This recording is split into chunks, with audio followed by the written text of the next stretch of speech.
السلام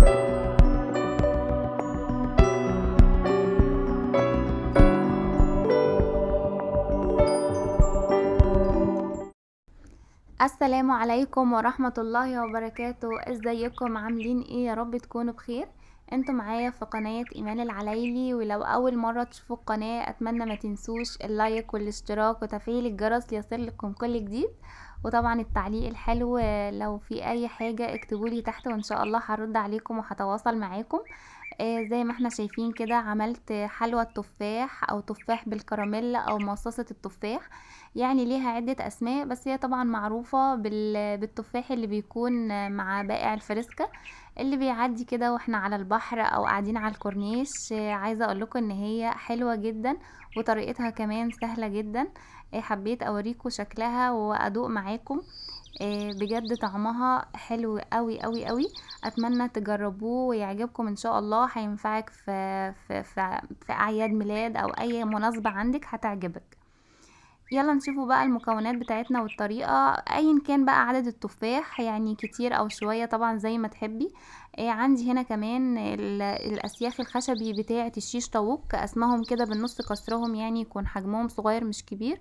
بالنسبة بقى للصوص بتاع الكراميل، كوباية وربع من السكر، كوباية مية ونص ليمونة. واللون غذائي احمر، ده طبعا يتجاب من عند العطار او ممكن تجيبيه من سوبر ماركت، هو اسمه لون غذائي احمر، اللي هو بيكون دم الغزال البودرة كمان. وزي ما احنا شايفين كده بمسك كل اتنين باللي هو السيخ الخشبي ده وبغرزهم في التفاحة. مش عندك السيخ الخشبي ممكن مثلا الستيك بتاع الجيلاتي، ممكن ما عندكيش اي حاجة من دول، ممكن الشوك الصغيرة عادي تغرزيها في التفاحة. هو الهدف بس ان احنا نعرفه نمسكه التفاحية، لان الكراميل على التفاح بيكون بيلزق شوية. تمام كده خلصت اهو كل الكمية بتاعتي معاكم، وهنبدأه بقى دلوقتي نعمله الكراميل.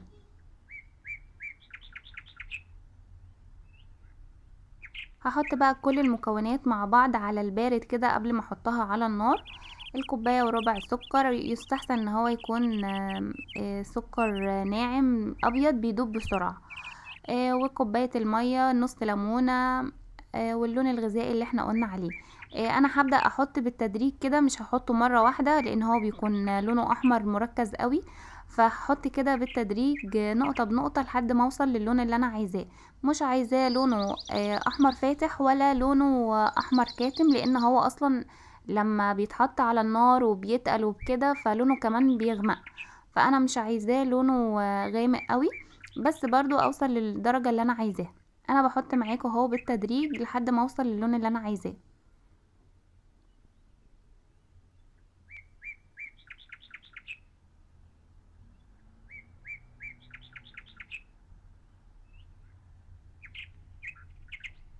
يعني هو كمان عايز نقطتين.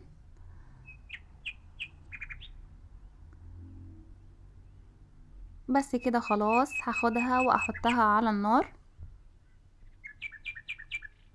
اهم حاجة هنا بقى ان انتي تكوني متابعاه. اولا لازم النار تكون هادية مش عالية خالص عشان ما تتكرملش منك او السكر يتحرق منك. لازم تكون على نار هادية متابعاها باستمرار، اول باول بتقلبيها لحد بس ما نوصله للقوام اللي احنا عايزينه.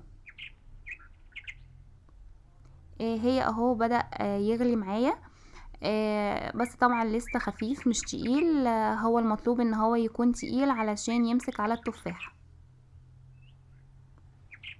عدى حوالي نص ساعة طبعا مع التقليب المستمر والمتابعة عليه لغاية كده ما وصلنا للقوام المطلوب. بصوا مش بينزل من المعلقة بسهولة خالص.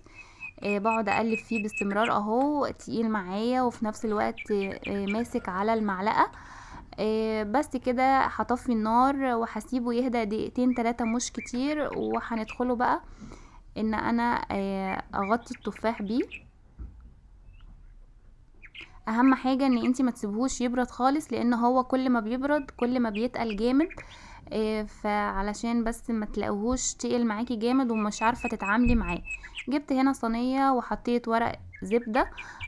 ويستحسن بس ان انتي تحطي ورق زبدة او ورق ألمونيوم او حاجة، بحيث ان هو لان لما بيتحط على الشيء بيلزق شوية فعشان تعرفي بس بسهولة ان انتي تطلعيه.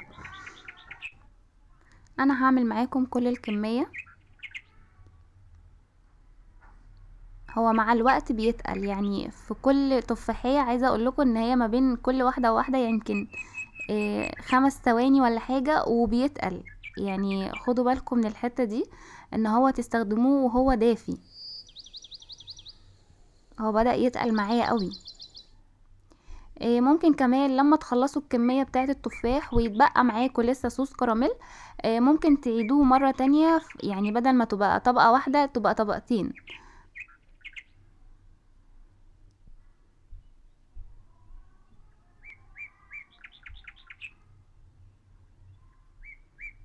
خلاص كده انا خلصت اهو الكمية بتاعتي. هسيبه بس يعني يبرد شوية،